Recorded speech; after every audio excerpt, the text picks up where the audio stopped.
is 29-19. So 10 sets splitting both of them. I mean, we could definitely see a rewrite in history for Marcus. Should he be able to win the number one, number two seed? Again, you were talking about it. Tio is absolutely on fire today.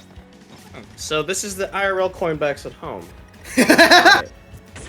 Glad we got if you guys missed out, we have the rerun playing Watch the throne. right here. we got watch at home. Watch at home is crazy. Mom, I want Mia versus Sonic. We have Yeah, you'll get Jakal versus Marcus and you'll like it. Yeah. But it's nice to see, you know, two players have different playstyles with the character. Of course, Jakal a little bit more aggressive than, you know, other Sonic players, and Marcus having his Game & Watch who can play both very aggressive and passive. I mean, it's definitely going to be a defensive game for both of these guys, for sure. But so long as both of them get off their confirms, I think it's just going to be a back and forth. Yeah, it's, what is it? Uncatchable force meets this unmoving object. And that's kind of how this matchup kind of goes. Untouchable object, I should be saying, as Game Watch can continue that defense. But at the same time, Jakal continuing on with this lead, and Marcus needs to be careful. Game & Watch is one of those awfully like characters in WoW, using that jab to try to break out of this sequence, threatening out with that. Oh, I love that bait. Jumped up, so Marcus used the key, using that down air, and Jakal instantly just uses the up smash to go ahead and punish. And wow, even able to get a clash on that sequence, but Jakal go ahead and just jump away. Marcus trying to go for that tried and true down smash. How many times did that catch out that Link with that roll? So instead, Jakal just not messing with that at all. Yeah, absolutely. And you're seeing that he's playing a lot more patiently, courtesy of, you know, the lead that he got, taking that stock with the up smash. Again, really, really good read from Jakal. But this is the beautiful thing about Sonic, is that even though he is really, really quick, when he has that lead, really has no reason to approach whatsoever. And Jakal is playing super bait and punish right now, as his Sonic is currently doing the work. 64% on that second stock. Really, really good tomahawk, or sorry, empty hop grab by Marcus, but to no avail, really. Yep. We'll have to see how this kind of works out, as both of them are going real strong with the using that jumping up nair. Arguments for one of the ugliest combos in the world. That's like one of the ugliest sequences, seeing that just like the floating jumping up nair. Yeah. But it's reliable, so you might as well use it. The back throw, threatening out with their Marcus has just been unable to really get anything started. Has been avoiding up the 2 frames, thankfully, but the fact that Jakal is just able to constantly just play footsies with Marcus has been unable to just respond at all because of the speed difference, has just kind of been showing of this matchup and how it can be. Yeah, again, that speed is playing wonders, doing wonders for Jakal right now, because you don't have to worry about, you know, using your you know, your rolls. I mean, I think you could have rolled there, but you can't really scout that out. Of course, that forward is such a good move to kind of just catch out jumps, neutral get ups, even just hanging on ledge. So again, a lot of good tools from Game & Watch to edge guard, but Jakal right now, again, with quite the lead. So if he finds his stock soon, it's going to be quite the slow game we see between both of these guys. Yeah, both of them kind of playing back. Nice. Gonna go ahead and finally land that bear, the one that Jakal has been looking for, as Marcus once again playing this game of catch up, and Jakal getting away with it, trying to avoid all these hits, holding attack as well, and waiting it out the down air, and as well as the up B. Jakal on quick pursuit as Marcus finally lands the hit you're looking for, but the instant spring Jakal takes a little bit of damage, but in return gets a disadvantage. Yeah, that's the thing. It's like there's just some instances in this game where you kind of just have to respect moves and take damage, because though it could put you in a bad position, it could put your opponent in an even worse position. And you saw that immediately as Jakal was able to regain stage control, get back on the center stage, but Marcus doing a good job to edge guard and catch out all these jumps that Jakal's going for, who's really desperate to get back on the stage as soon as possible. And there you go, finally has that opening. But immediately Marcus back on the burners right now. Oh yeah. We'll have to see how it works out on there as Jakal continues the pursuit of damage and this lead. And I love the continued usage of just walking back and forth. It's such a, you know, real powerful option, and just baiting out these options, Marcus, unable to kind of do them on reaction, just does them on fruition instead, as Jakal continues this lead on board even there. Look at this, just walking away with the footsies, and this time it's going to be a trade, but any trade is what Jakal is going to be taking, as well as sitting comfortably with the stock lead, and Marcus continuously having to play catch-up. something you really can't do with Game & Watch because not only is he a floaty character, he really isn't that fast on the ground as well. So Jakal kind of just abusing that fact, playing back, and he's really not holding forward. That's the thing that I see a lot of Sonics do, and that's just to hold forward sometimes, and that's just not what you want to do. You want to play back, and Jakal's doing that very well, mixing up, you know, different shimmies, just walking back and forth, and getting that homie attack as well. Oh, but the pineapple, never mind, not gonna pineapple. Gets that air dodge. Actually, really, really good air dodge from Sonic. Why does he need it, man? Don't know. There's a lot of characters where that statement could be true, and Jakal is continuing to go ahead and just play back. Why risk anything when you make Marcus having to go for all the marbles at this point and having to increase that risk? The up B utilized once again, and wow, the Nair fell out! My goodness, and the up B, Jakal knowing it's gonna happen, and wow! Game Watch just got punted to the right side of the stage. Absolutely just gets eviscerated. Yeah, I mean, both players are, you know, veterans of this game. Of course, Marcus was top 50 in PGR ranking a while back with this Palutena, so he's no, you know, stranger to playing competitive, but I think more recently, Jakal has been in better form, and so that's kind of helping out Jakal with that, you know, insane knowledge and insane experience with a lot of the top players, not only in the US, but in the world, kind of just to go back and forth with this character where, you know, you're expecting him to kind of, that was unfortunate for Marcus right there, just losing, just falling out of that Nair. But again, I think just that experience, that exposure to top gameplay, just for a long time, is helping Jakal right now. Yeah, some real good stuff, and now trying to go ahead and switch it up to see how this can go. And Jakal want to continue this game on forward to continue with this lead. And Marcus, I mean, the trend is the same, but this time Marcus finally lands a clean hit. Doesn't lead to the cleanest combo, however, but you'll take anything. And wow, both those attacks barely missing out on there, and Jakal gets away with it. Absolutely, and I mean, again, you could say the pun, he's running away with it, but that's really what's happening right now, is that Jakal is just able to avoid all these options, not only on the ground, but even in the air. You're seeing him mix up a lot of down airs after the spring, but right now it looks like Marcus trying to read that recovery, just going low every single time. Jakal's been doing that so well. It has just this gateway to come back on the stage, like right there. Now he's back. He's trying to play footsies as much as possible. But finally, Marcus is playing in the air, realizing that, you know, Sonic doesn't have a lot of good options to juggle. Of course, the up air is pretty big, but has a lot of end length. Yep. And we'll have to see as both of them kind of continuing this dance forward, the dance of death, where finally the percents are somewhat even, and both sides know whoever gets this lead is just gonna go ahead and just play it back, and both of them having to respect it there. But Smashville coming in clutch with that blast zone. My goodness, Marcus getting clipped at the top of the side. Thankfully, the stage is smaller, so you have a little more wiggle room to work. Oh no!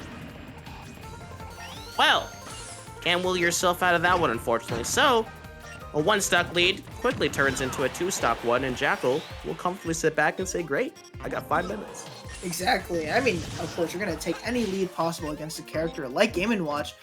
I mean, Marcus, really, really unfortunate and uncharacteristic mistake from him. But again, we're all human, right? So it's fine. Finally getting that stock right there, you know, trying to just rethink his plan. Of course, a very unfortunate SD, but Game & Watch is a character that, again, can just sit back and play very, very patiently. But Jakal not letting that happen, kind of realizing that Marcus does have that down throw and the judge on deck, willing to throw that at any time possible. So Jakal, all he really needs to do is not get clipped by a lot of stray hit.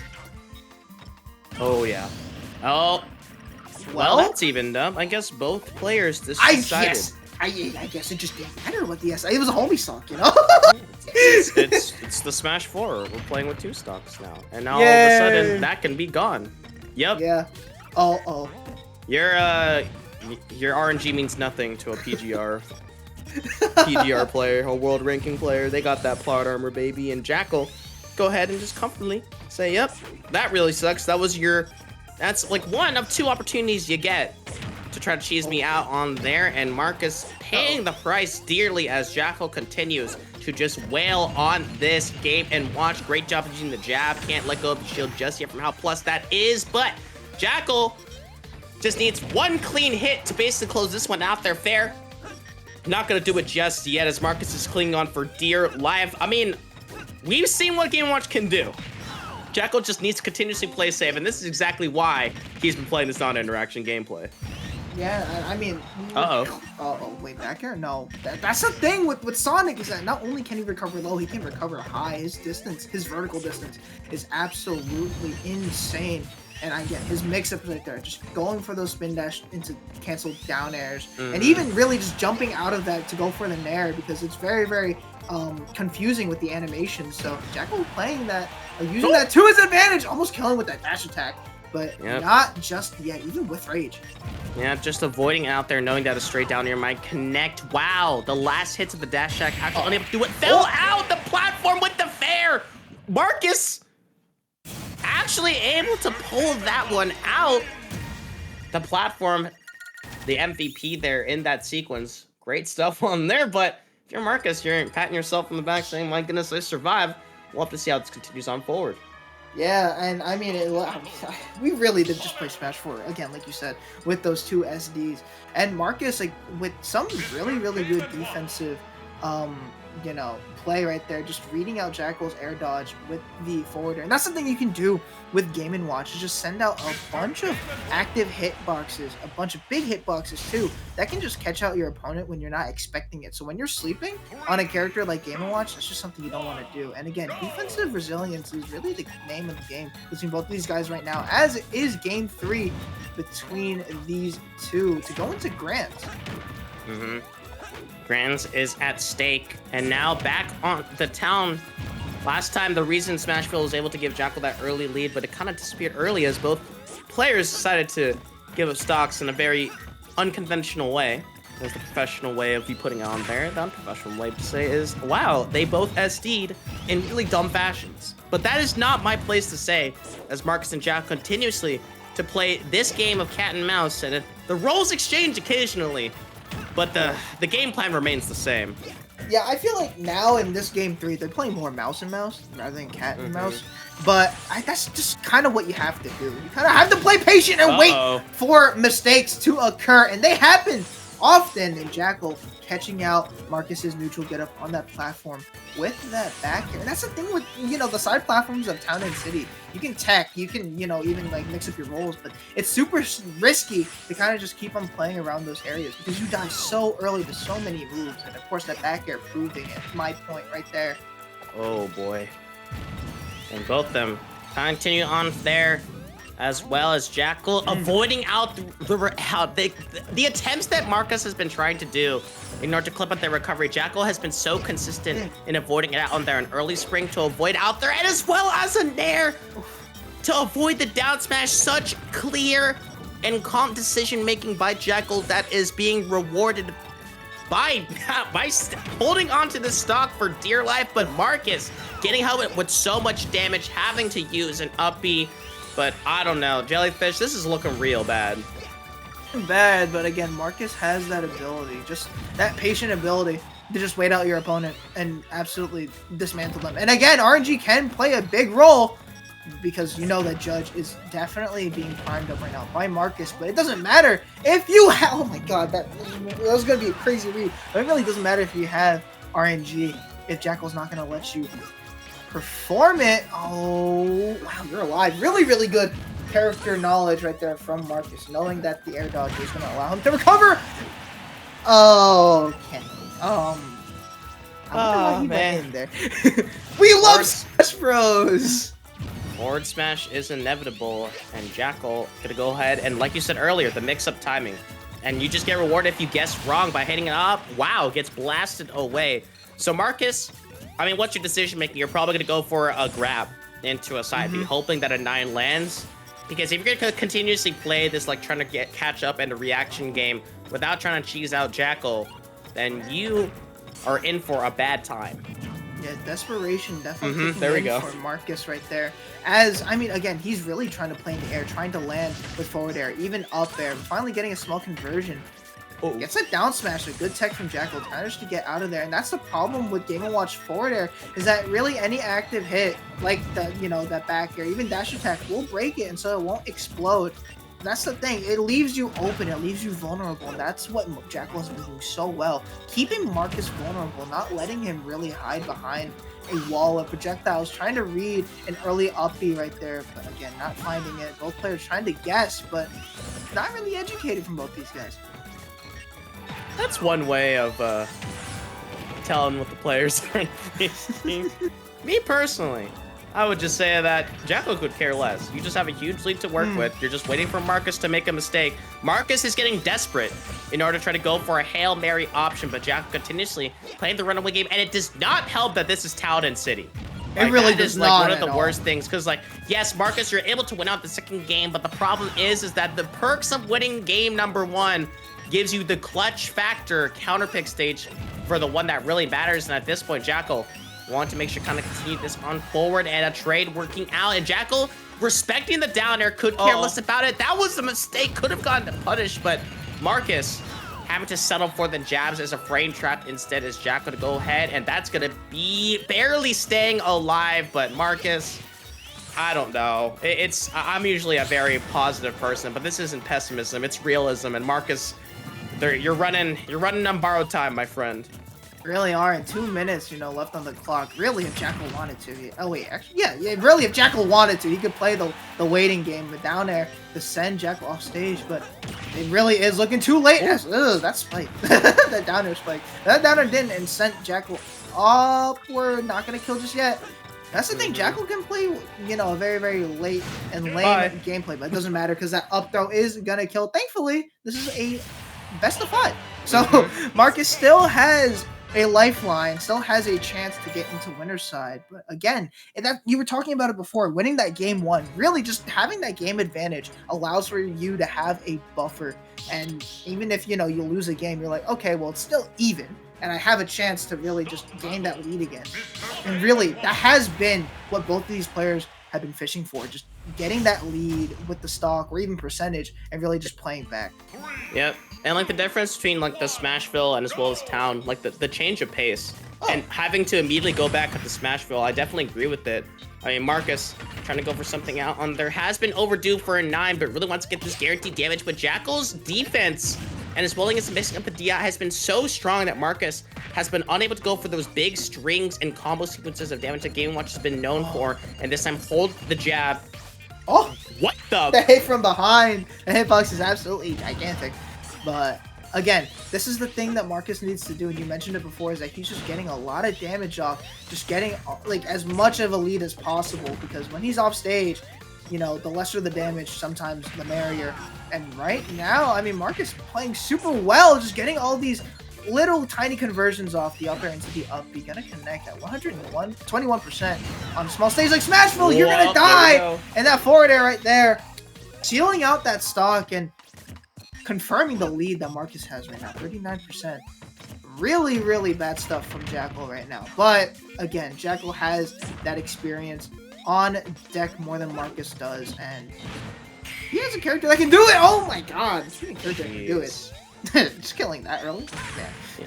Yeah, one of those things that can happen, and that's the blessings of Smashville. So Jakal, this time, getting a taste of the medicine that Marcus is basically going to go ahead and deal right back. But they do it in different fashions, which I think is kind of hilarious, right? Jakal is just like, I'm going to go from left to right. And Marcus just goes up and down. It's vertical versus horizontal. And I mean, that kind of makes sense, right? Because this is Game & Watch we're talking about. That up B, absolutely great outer shield option. And again, really good aerials from Game & Watch compared to, Sonic, who really benefits off of having that speed, that spin dash, of course, and kind of just playing that back and forth game on stage. So yeah, really, really cool to see 2 different play styles, but nothing really changes the tried and true forward smash. Raw forward smash, by the way, that he's hit so many times against Marcus. Yeah, doesn't matter how many times you throw them out, as long as they're connecting and getting you results, then please keep on using it. And this time tries to go for the tick throw, but Jakal getting away with it. Spot dodge good enough, and Marcus continuing fishing for these grabs that Jakal is simply being able to avoid. Oh, and the down air as well on that platform, such a deadly option, so Jakal have to go ahead and respect it out. And perfectly spaced aerial. Look how safe that is as Jakal tries for search for a combo starter, gets the up air, but could not lead into anything else, trying to get a little bit of chip damage and great use of the down tilt, but the invulnerability on the up B for Marcus, breaking out of that sequence. Yeah, again, like I said, that up B is such a good get off me tool, and it also combos into, you know, full up air, even there.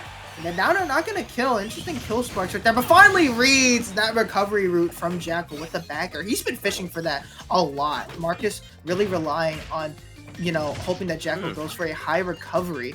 And again, I think this has been, you know, the common pattern between both of these guys is that when they have the lead, they're kind of just going for random stuff, hoping that they make the most damage possible. And I mean, who can blame them, right? They're both playing characters that are super, super patient. Actually, interesting jab. Are you? Oh no! No, you're live. Okay, well, was the last number a 2? Last number was a 7. No, the number before that. Was that a 2 or a 3? That was a 3. Remember? That was a 3. Okay, well, 7 plus 3 does not equal 9. 9 equals 10. Okay, well, listen here, you dick. I know how to count. All right, I could have said a few different words there, but I know how to count. I may be a Smash player, but I'm not that stupid. I know that 9 plus 10 doesn't actually equal 21. But I do know that Jakal is in a pretty garbage situation. Yeah, I mean, the clock is definitely counting down right now as we're approaching the end of this. And of course, I mean, New Year's is also coming up, but we're not talking about that right now because Marcus, again, playing super patient, kind of just waiting out Jakal to make a mistake. Unfortunately, couldn't get the second hit off of the up tilt. And even though this is kind of lame gameplay, I can't blame him. Of course, like we said before, Grand Finals on winner's side is at stake right now, and you gotta do everything you can to get that spot. Bro, at this point, by the time this tournament is over, it's gonna be Christmas. Like, it's over. Thank you so much to both you guys for helping me get to Christmas faster. When I wake up, it's gonna be over, and 2-frame, no forward smash needed. But 126%, it's a tall order, a straight down air, a straight back air, a fair. Anything except an up B or even an up air close to the ceiling might be able to kill, but Jakal clinging on, seeing clutches out on there. But like I said, the perks of winning game number 1 is that you still are able to get your counter pick, you know, in the crucial game number 5 or the best of 3, the game number 3, if you continue to go back and forth in your sequences. And right now, Marcus and Jakal, the back and forth is continuing. And if you're Marcus, yeah, just keep playing this game. Try not to take any damage. Utilize that up B and use the down air as well, because inevitably it's gonna run through the platform. If you're Marcus, do you ban Tao knowing that's gonna happen, or do you just have to strike the other great Sonic stages? I think you just have to strike those stages. I mean, he was very close. Marcus was super close to getting that game on Town and City, so I don't think he's too afraid of going back to there, but I think you just gotta get rid of all those stages where Sonic can kind of just run around you and kind of play in a more, you know, close quarter stage like Smashville, even small battlefield, kind of, if you can consider that being, you know, a little bit smaller than the rest of them. But we're actually going to PS2. So again, a bigger stage allows for Jakal to kind of move around a little bit more.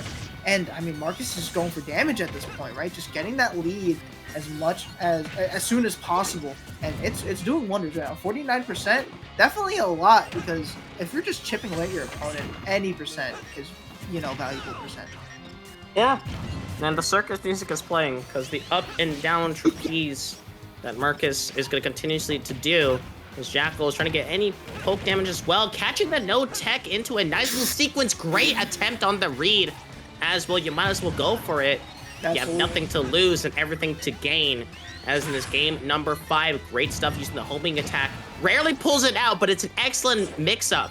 And Jellyfish, we've seen how many times that Jakal's done. Only done twice, but both of them have been able to get yourself out of the situation and get a free hit in as wow. The raw force messages like you've been talking about have been connected, and Marcus is constantly seeing that Jakal's going for that read on the up B, and as well as the home attack landing, needs to play super careful, as Jakal might be able to cash out real soon. Yeah, I love how frugal Jakal is with the moves that he throws out. Not really opting to go for that usual route of sending out an active hitbox. He's very precise with what he wants to do, and precision is the key for his recoveries, because he's come back on the stage almost every single time when he's gone low. Even right now, oh my god, almost getting that nair to kill. Marcus, of course, still having the lead with Jakal, just waiting out with that spin dash. And Jakal, again, patience really in Jackal's favor right now as Marcus kind of just relying on, again, stray hits. Speaking of stray hit, that back air going to catch Marcus trying to just throw out a random hitbox and hoping that it hits. It really has been kind of hope and pray for Marcus, but wait, big mistake. Interesting. Finally whiffing a homing attack. Yeah. His 5th one. Man, that is just not a good way to start it off on there. But Jakal immediately striking back with the combo sequence, but overdue on a 9 is correct. We have not seen one yet in this set, and that's the problem. We can strike back anytime, and Karma is indeed something that you do not mess with, but Jakal instead cashing out with a huge combo. Does not kill, but it does not matter anymore. You can just gotta continue forward, Jakal! Got it! That's so good for Jakal right there, and so important for Jakal just to get that stock, because Marcus has been playing very, very, you know, tone. Like, he's been playing a lot more tone and kind of more like kind of casual compared to Jakal, and both players really play casual, but Jakal capitalizing really off of just getting those hits off and being able to, you know, connect all of his hits. That's the thing that really has been helping out Jakal. It's just, you can throw out all these hits as much as possible. If they aren't hitting, if they aren't doing damage and or killing, it really doesn't matter. Yeah, could matter less, and as well as Marcus, once again, having the nightmares of all the games that he's lost, having to play this game of catch-up, having to play Catch the Sonic, and on PS2, it's a pretty big stage as well, being able to kind of utilize all that movement, but the aerials are landing. Jakal, it's Jakal's game to lose at this point, and just honestly, just playing back end this defensive game, we're back on the drawing board. Yeah, this is how it's gonna go for a while.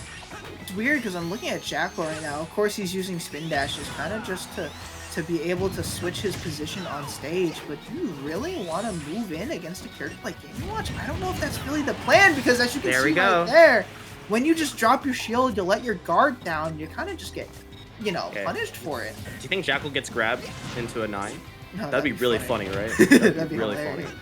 Oh, Like, I don't mean to play like he went for the grab. Oh, you went saw for it. The second one. You saw it. He wants it. At this point, you might as well just go for the third. You might as well just go for it, Marcus. What do you have to lose? You're gonna be on the loser's side anyways. It'd be really funny. He wants it so bad. He wants it so bad. Even just go. You want to do it so bad. 99% of gamblers quit before they hit big.